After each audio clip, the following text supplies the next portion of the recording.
ఉండదు. ఆ లేబరు ఆ కాంట్రాక్టరు ఎంత ఇస్తే అంత కూలి తీసుకోవాల్సిన పరిస్థితి వస్తుంది. 60 రోజులు పనే ఉండదంట. ఇవన్నీ వీటి దృష్ట్యా లేబర్ని ఎక్స్ప్లాయిటేషన్ చేయడం జరుగుతుంది. బానిస వ్యవస్థ తయారయ్యేటట్టు చేస్తున్నారు వీళ్ళు. ఇది ఎక్కడి న్యాయమని అడుగుతున్నాం.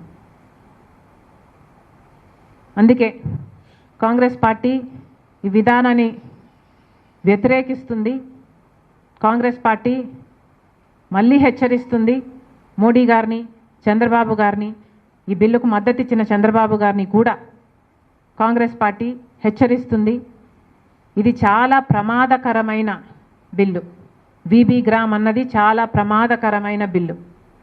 పేదవాడికి ఆసరాగా నిలబడిన MNREGA, Mahatma Gandhi national rural employment guarantee యాక్ట్ని మీరు ఖూనీ చేసి ఏదైతే మోడీ గారికి బానిసల్లాగా మారి ఈ కొత్త బిల్లుకి మీరు మద్దతు ఇచ్చారో ఇది మన రూరల్ వ్యవస్థని, గ్రామ వ్యవస్థని ఖూనీ చేస్తుంది. ఎందుకంటే ఇప్పటి నుంచి గ్రామాలలో ఏ పవరు ఉండదు, వాళ్ళకు అధికారం ఉండదు, వాళ్ళకు ప్రాధాన్యత ఉండదు. ఆ గ్రామాలలో ఏదైనా ఒక పని చేసుకోవాలంటే, ఒక బావి, ఒక రోడ్డు వేసుకోవాలంటే వాళ్ళకు ఇప్పుడు మార్గమే ఉండదు. మీరు గ్రామాలను ఖూనీ చేస్తున్నారు, గ్రామస్తులను, కూలీలను ఖూనీ చేస్తున్నారు. ఇది భావ్యం కాదు, మళ్ళీ ఆలోచించుకోవాలి. కాంగ్రెస్ పార్టీ ఈ కొత్త బిల్లుని పూర్తిగా వ్యతిరేకిస్తుంది. చంద్రబాబు గారు మద్దతు ఇవ్వడానికి కూడా పూర్తిగా ఖండిస్తుంది. కాంగ్రెస్ పార్టీ డిమాండ్ చేస్తుంది మన్రేగా స్కీమ్ని, మన్రేగాని యాక్ట్ని, Mahatma Gandhi national rural employment guarantee యాక్ట్ని మళ్ళీ తిరిగి తీసుకురావాల్సిన అవసరం ఉంది. యాక్టులో ఏదైనా లోపాలు ఉంటే దాన్ని సరిచేసుకోవచ్చు, కానీ పూర్తిగా యాక్టును మార్చి వీబీ గ్రామ్ చేయడాన్ని కాంగ్రెస్ పార్టీ ఖండిస్తుంది, దీన్ని వ్యతిరేకిస్తుంది, దీన్ని మార్చుకోవాలని డిమాండ్ చేస్తుంది. మళ్ళీ Congress party guaranteed work, guaranteed wage, guaranteed అకౌంటబిలిటీని డిమాండ్ చేస్తుంది.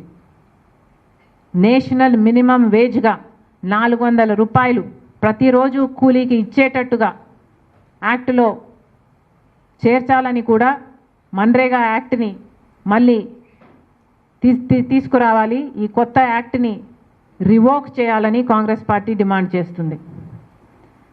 మన్రేగాని పక్కన పెట్టినందుకు గాను, మన్రేగాని తొలగిస్తున్నందుకు గాను కాంగ్రెస్ పార్టీ ఇప్పటికే రాహుల్ గాంధీ గారి నాయకత్వంలో పెద్ద ఎత్తున ఉద్యమం మొదలుపెట్టింది. ఆ ఉద్యమాన్ని కొనసాగిస్తూ ఆంధ్ర రాష్ట్రంలో కూడా మేము ఒక యాత్రని తలంచాం. ఫిబ్రవరి 2వ తేదీకి 20 ఏళ్ళు అవుతుంది మన్రేగాని ప్రవేశపెట్టి. ఫిబ్రవరి 2వ తేదీన 20 ఏళ్ళు అవుతుంది.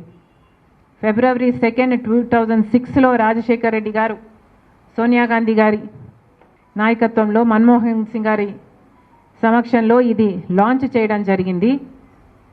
ఈ 2వ తేదీకి 20 ఏళ్ళు అవుతుంది. ఏ బండ్లపల్లిలో అయితే వాళ్ళు లాంచ్ చేశారో అదే బండ్లపల్లి నుంచి మేము ఒక యాత్ర మొదలు పెట్టాలని తలంచాం. ఇది ప్రతి జిల్లా ద్వారా ఎన్నో గ్రామ పంచాయతీలను టచ్ చేసుకుంటూ పూర్తి రాష్ట్రమంతా పర్యటన చేసేటట్టుగా ఈ యాత్ర ఉంటుంది. దాన్ని నేనే 2వ తేదీ నుంచి చేయబోతున్నాను. మరొకసారి కేంద్ర ప్రభుత్వానికి, రాష్ట్ర ప్రభుత్వానికి హెచ్చరిస్తున్నాం, డిమాండ్ చేస్తున్నాం, మన్రేగాను తిరిగి తీసుకురండి, లేకపోతే ఇది మీకు శాపం అవుతుంది.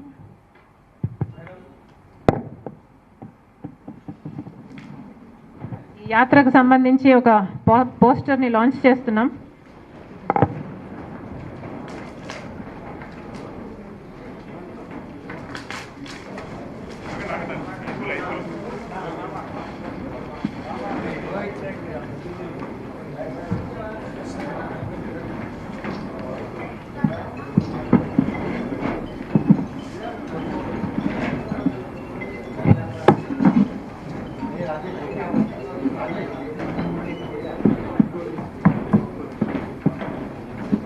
రాజేష్